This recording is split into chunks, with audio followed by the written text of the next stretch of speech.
Here you are, sir. Here's my ticket. Thank you very much. Oh my, the train is full. Oh, do you mind if I sit here?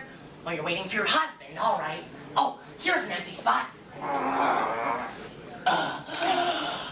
Oh, I'm sorry, sir. Here, let me move over this way a little bit. Oh, finally. Only 4 more hours till I get home. I've been on the most enlightening trip to Peru. Did you hear that? I've just been on the most enlightening mission trip to Peru, and I've been gone for almost 2 days with no shower facilities. Mediocre at best. Anyways, here I am sitting next to you for the rest of my trip. Oh. You don't talk much, do you? Well, that's wonderful, because I love to talk, and God knew I would need to sit next to such a great listener. Isn't he amazing? What do you mean you've never really thought about God? He thinks about you. He made you in his image. You know what I see in you? That's funny. A sleepy traveler who wishes he had flown. No. I'll tell you what I see in you.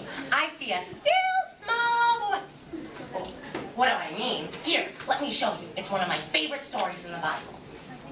So, one day, there was this man, Elijah, and he wanted to see God. So, God told him, "Go stand on the mountain. I'm about to pass by." And then Elijah said to him, "Show me, God." And then a great wind went zipping through, but the Lord wasn't in the wind. Oh, excuse me. Then there was a great earthquake. But the Lord wasn't in that either. And after that, a fire. What's that?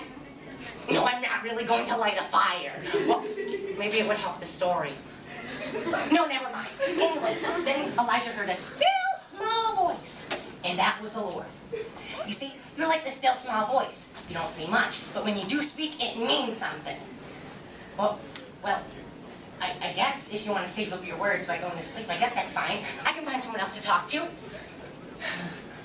Oh my, what's going on up there? I think somebody fell down. Let me go check it out. Wow! Oh, I'm so sorry, sir. I'm so sorry. Here, let me help you back to your chair. What's that? Oh, you just suddenly felt like you were sinking. How strange. That reminds me of one of my favorite stories in the Bible. Would you like to hear it? Of course you would. It'll help you save up your words. Okay. So one day, Jesus was preaching to a group of people, and he told the disciples, "Go, dismiss the crowd, and go, I'll dismiss the crowd. I'll see you on the other side." So the disciples went out into their boat. Oh, excuse me, I'm sorry again. And the waves started picking up, and the wind started getting really strong, and then they saw a figure coming through. And then one of the disciples cried out, "It's a ghost!" But then the figure spoke and said, "Do not be afraid. It is I." So then Peter, one of the disciples, said, "If it is you, Lord, tell me to come to you on the water." So Peter stepped out of the boat, looked right at Jesus, and started walking on water. And then he started looking at all the waves and how strong the wind was, and he began to sink. Just like you did right there. You see, Jesus just picked him right up on out of the water. He does that for us every day. When the storm is just too rough for us to handle, he just reaches in and picks us on up. Isn't he amazing? Oh my.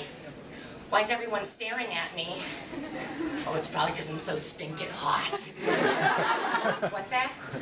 Oh, my stories. Well, I'm glad you enjoyed the performance. You see, they're all true, you know. They're like the tracks this train is on. They keep us moving forward and compel us to our final destination. Oh, what's that? What compels me to tell these stories? Why, the love of Jesus. He's the conductor of my train, and his love keeps me on track. What about you? Would you like to come aboard?